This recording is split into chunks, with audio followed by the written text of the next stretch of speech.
All right, folks, happy Friday. It's Coffee with Coach, and we're with the Bulldog track staff. Well, part of it. We do have 5 members of the track staff. A couple of them are out working, coaching some kids, believe it or not. We just wanted to come live and talk about our track season. We just finished a week. The gauntlet, it was 3 nights in a row due to some weather, and we had some pretty good success. So start with you, Lady Bulldogs track, Coach Bailey. Talk a little bit about this week and really the season up into this point. Highlight anybody you'd like, because you got some kids really do some great things. Well, all the way from 7th grade, we started off 7th grade really strong. We scored over 50 points more than second place. For a small 7th grade team, I felt like that was really incredible. Then moving on to junior high, we won that night, and then moving on to senior high last night, we won as well.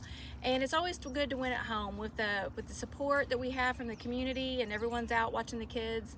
They love that. They work really hard. We had some really good PRs over the week, running their personal best at this time of the year, because we always have our meet about the first week of April, and that kind of gets us that extra little bit of a kick because we always have district in April and then state is usually at the very end. So it just kind of works out really good for us to have our meet during that week. Yep, and you go ahead and highlight a couple of the girls that are really standing out right now. Kirsten Hall right now has been high point at all but our first meet, and the first meet was a little bit of a fluke because they didn't have the plaque, and I really feel like if I call them, they'd probably tell me that it was her. So she's scoring around 48 to 50 points per meet. She's in 6 events. I would mention to her, hey, let's give yourself a little bit of a break, but I think she loves it, and I don't want to take that away from her. She's a sprinter, she's a jumper, she's a pole vaulter.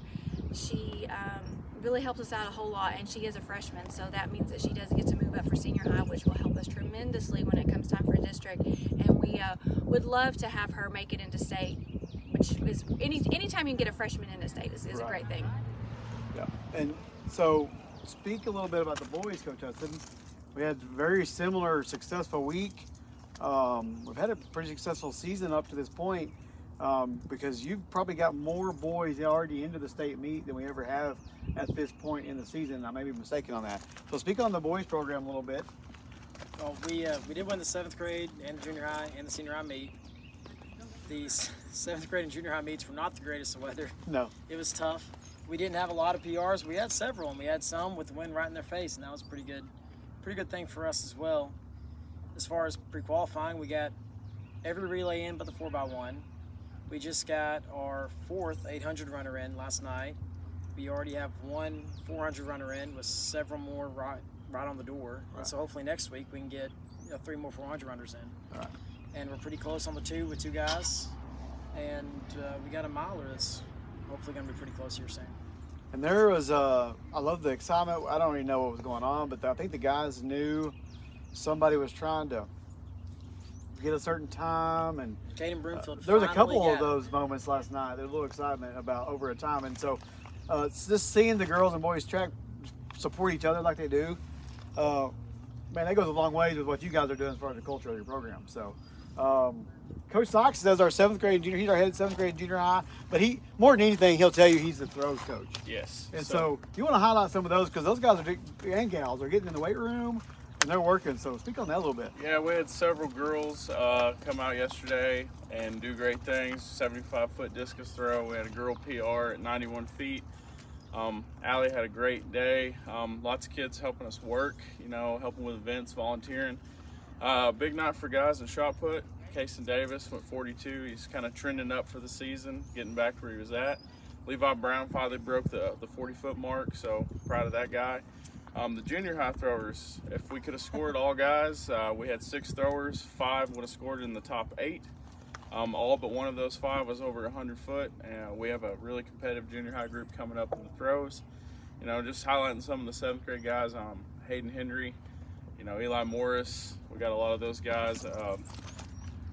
Colby Gonzalez. Yeah, that's another big one for the throws. Colby Gonzalez broke a school record, won 110-2, beat the previous record by 9 feet, and we have another guy who's still with us who held the record before, and he's still leading the charge in junior high, going about 125 feet. So doing really well in the throws this year. Yeah. We've got to a point of the season where you have 1 each regular season meet left. It'll be a pretty competitive meet at Lake Hamilton. And then it's time for district. And so you always want to peak at the right time. Do you guys feel like you're there yet with your program? as a whole, both squads, junior high and senior high together? I feel like, yeah, for the most part. It's getting to that fine line where they're starting to border on injuries, Yeah. which that's where you got to make sure that you're not overtraining them, and it is very crucial that they get a little bit of rest in there too. So there is that whole, they could do a little bit better, but you don't want to push them too hard and then lose them completely. Yeah, got it.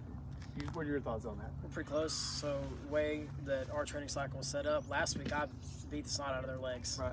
And we had 2 meets. We didn't load up 100% for either, but we loaded them up pretty good. We had 2 hard workouts to go with 2 meets.